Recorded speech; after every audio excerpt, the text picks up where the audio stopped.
Operation സിന്ദൂറിൽ യുദ്ധവിമാനം നഷ്ടപ്പെട്ടതായി navy captain. India defence navy captain ശിവകുമാറിൻ്റെതാണ് വെളിപ്പെടുത്തൽ. ജൂൺ 10 ഇന്തോനേഷ്യയിലെ യൂണിവേഴ്സിറ്റിയിൽ നടന്ന സെമിനാറിലായിരുന്നു ശിവകുമാറിന്റെ പ്രസ്താവന. അതേസമയം വാർത്ത നിഷേധിച്ച ഇന്ത്യൻ എംബസി രംഗത്തെത്തി വിവരങ്ങളുമായി അബ്ദുൾ റഷീദ് ചേരുന്നു. നേരത്തെ സംയുക്ത സേനാ മേധാവിയും ഇത്തരത്തിൽ ഇന്ത്യക്ക് യുദ്ധവിമാനം നഷ്ടപ്പെട്ടു എന്ന തരത്തിലുള്ള പ്രതികരണം നടത്തിയത് നമ്മുടെ മുൻപിലുണ്ട്.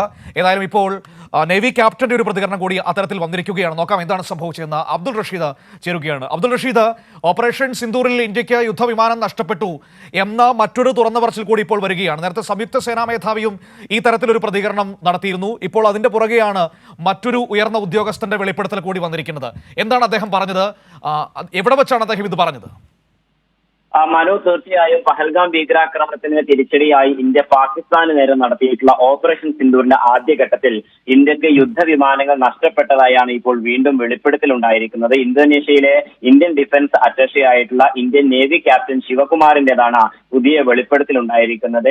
ജൂൺ 10 ഇന്തോനേഷ്യയിലെ ഉൻസൂര്യ എന്ന് പറയുന്ന യൂണിവേഴ്സിറ്റിയിൽ നടന്ന സെമിനാറിലായിരുന്നു ഇത്തരത്തിലൊരു പ്രസ്താവന ഉണ്ടാവുകയും ചെയ്തിട്ടുള്ളത്. എന്തായാലും ഇത് ഈയിടെയാണ് ഇപ്പോൾ പുറത്തു വന്നിട്ടുള്ളത്. നേരത്തെ തന്നെ സംയുക്ത സൈനിക മേധാവിയായിട്ടുള്ള അനിൽ ചൗഹാന്റെ ഭാഗത്ത് നിന്നും ഇത്തരത്തിലൊരു വെളിപ്പെടുത്തൽ ഉണ്ടാവുകയായിരുന്നു. പ്രധാനമായും പാകിസ്ഥാനെതിരെയുള്ള ആക്രമണത്തിൽ യുദ്ധവിമാനങ്ങൾ നഷ്ടപ്പെട്ടതിനെ കുറിച്ചല്ല, മറിച്ച് ഇന്ത്യക്ക് ഉണ്ടായിട്ടുള്ള നേട്ടങ്ങളെ കുറിച്ചാണ് നമ്മൾ ചർച്ച ചെയ്യേണ്ടത് എന്നതടക്കമുള്ള കാര്യങ്ങളായിരുന്നു സംയുക്ത സൈനിക മേധാവി അനിൽ ചൗഹാന് ഈ ഇന്തോനേഷ്യയിൽ വെച്ച് നടന്നിട്ടുള്ള മറ്റൊരു മാധ്യമത്തിന് നൽകിയിട്ടുള്ള ഒരു അഭിമുഖത്തിൽ പങ്കുവച്ചത്. ഇതിനു ശേഷമാണ് ഇപ്പോൾ രണ്ടാമതും ഇപ്പോൾ സൈനിക മേധാവികളുടെ ഭാഗത്ത് നിന്ന് തന്നെ ഇത്തരത്തിലുള്ള ഒരു വെളിപ്പെടുത്തൽ ഉണ്ടാകുന്നത്. എന്തായാലും ഇത് ശരിയല്ല എന്നുള്ള വാർത്തയാണ് ഇപ്പോൾ ഇന്തോനേഷ്യയിലുള്ള ഇന്ത്യൻ എംബസി വ്യക്തമാക്കിയിരിക്കുന്നത്. അദ്ദേഹത്തിന്റെ സംഭാഷണങ്ങളിൽ ചില സന്ദർഭങ്ങൾ മാത്രം അടർത്തിയെടുത്തുകൊണ്ടുള്ള വിവരങ്ങളാണ് വാർത്തകളായി പ്രചരിപ്പിച്ചത് എന്നുള്ള കാര്യമാണ് ഇപ്പോൾ ഇന്ത്യൻ എംബസി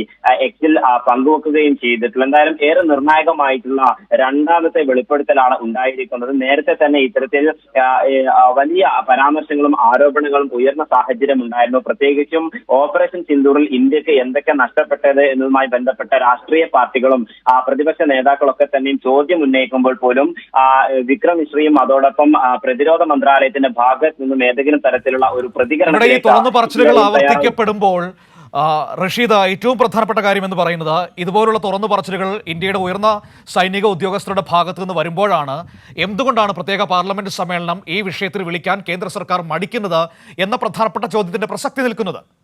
കാരണം ഇതിനൊക്കെ ഔദ്യോഗികമായി മറുപടി പറയേണ്ടി വരും. മനു, തീർച്ചയായും ഓപ്പറേഷൻ സിന്ദൂർ നടന്നതിന് പിന്നാലെ തന്നെ പ്രത്യേക പാർലമെന്റ് സമ്മേളനം വിളിക്കണമെന്നും ദുരൂഹതകൾ നീക്കണമെന്നുള്ള കാര്യങ്ങൾ പ്രതിപക്ഷ പാർട്ടികളൊക്കെ തന്നെയും ആരോപിക്കുകയും അതോടൊപ്പം ആവശ്യപ്പെടുകയും ചെയ്തിരുന്നു. നിരവധിയായിട്ടുള്ള എംപിമാർ, ഡോക്ടർ ജോൺ ബ്രിട്ടാസ് എംപിയും എ റഹീം എംപി അടക്കമുള്ള നിരവധി പ്രതിപക്ഷ പാർട്ടികളിലെ എംപിമാരൊക്കെ തന്നെയും പ്രധാനമന്ത്രിക്ക് നേരിട്ട് ഇതുമായി ബന്ധപ്പെട്ട കത്ത് എഴുതുന്ന സാഹചര്യം കൂടി ഉണ്ടായിരുന്നു. എന്നാൽ അതൊക്കെ തന്നെ നിരസിച്ചുകൊണ്ടുള്ള ഒരു സമീപനമാണ് കേന്ദ്ര സർക്കാരിന്റെയും BJP സർക്കാരുകളുടെയും ഭാഗത്ത് നിന്ന് ഉണ്ടാവുകയും ചെയ്തിട്ടുള്ളത്.